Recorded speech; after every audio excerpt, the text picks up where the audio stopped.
Hello friends, welcome back to my channel commerce career point में आपका हार्दिक स्वागत है। आज हम भारत में लेखांकन मानक यानी अकाउंटिंग स्टैंडर्ड्स इन इंडिया के बारे में पढ़ेंगे। इसमें हमारे टीजीटी पीजीटी में क्वेश्चन एएसएम पूछे जाते हैं, यानी लास्ट ईयर पूछा गया है। यहाँ पे मानक संख्या है लेखांकन मानक का नाम AS 1 से लेकर 32 तक हमारे AS दिए गए हैं। इसमें सीरियल्स हमें दिए हैं, जितने हो सके ना 2 से 3 बार अपने रिवीजन करना, और इसमें से क्वेश्चन आता ही आता है और डायरेक्ट पूछ लिया जाता है।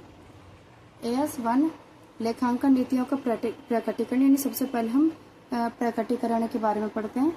AS 2 में बताया गया है स्कंद रहते का मूल्यांकन के विषय में। AS 3 नकद प्रवाह विवरण यानी कैश फ्लो स्टेटमेंट। AS 4 आर्थिक चिट्ठे की तिथि के बाद की घटनाएं, जो आर्थिक के चिट्ठे की तिथि है उसके बाद की क्या घटनाएं घटित हुई हैं। AS 5 अवधि के लिए शुद्ध लाभ हानि पूर्व अवधि की नीतियां। AS 6 मूल्य ह्रास लेखांकन।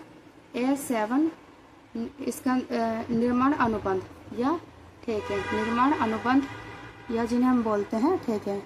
AS 7 निर्माण अनुबंध या ठेके। AS 8 शोध तथा विकास।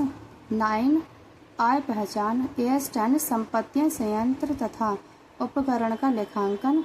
AS 11 विदेशी विनिमय दरों में परिवर्तन का प्रभाव। AS 12 सरकारी अनुदान का लेखांकन। AS 13 निवेशों के लिए लेखांकन। AS 14 एकीकरण के लिए लेखांकन। AS 15 कर्मचारी लाभ। 16 उधार की लागतें। AS 17 में कहा गया है खंड विभाग प्रतिवेदन के विषय में। AS 18 खंड विभाग प्रतिवेदन के विषय में। AS 17 में कहा गया। AS 18 संबंधित पक्षों का प्रकटीकरण। AS 18 में संबंधित पक्षों का प्रकटीकरण और AS 1 में लेखांकन नीतियों का प्रकटीकरण है। AS 19 पट्टा।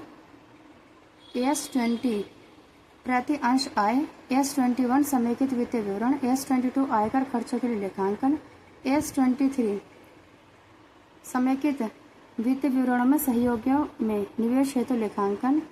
AS 24 बंद की गई क्रियाएं। AS 25 अंतरिम वित्तीय प्रतिवेदन सूचना। AS 26 अदृश्य अमूर्त संपत्ति। AS 27 संयुक्त साहस में हितों की वित्तीय रिपोर्टिंग। AS 28 संपत्तियों की हानि। AS 29 प्रावधान आकस्मिक दायित्वों एवं आकस्मिक संपत्तियां। AS 30, 31, 32 में वित्तीय उपकरण के बारे में बताया गया। वित्तीय उपकरण मान्यता मापन। 31 वित्तीय उपकरण प्रस्तुतिकरण। 32 वित्तीय उपकरण प्रकटीकरण। ये हमने पढ़े हैं AS 1 से लेके AS 32। AS 1 से लेकर 32 के बारे में हमने सारे लेखांकन मानक के नाम हमने पढ़ लिए हैं। इन्हें आप 2 से 3 बार इनका रिवीजन ज़रूर करें, क्योंकि इसमें से हमारे डायरेक्टली क्वेश्चन पूछे जाते हैं। चाहे आप इन्हें कोरिलेट करके पढ़ें, चाहे अपना कोड बनाएं, किसी भी तरीके से इसे आप पढ़ें, लेकिन आपको ये पढ़ना बहुत ज़रूरी है, क्योंकि इसमें से 1 या 2 क्वेश्चन लग जाते हैं तो बिल्कुल सीधे नंबर आ जाते हैं। और इसे 1 या 2 बार अपना आराम से पढ़ लेना। Okay, thank you for watching my video.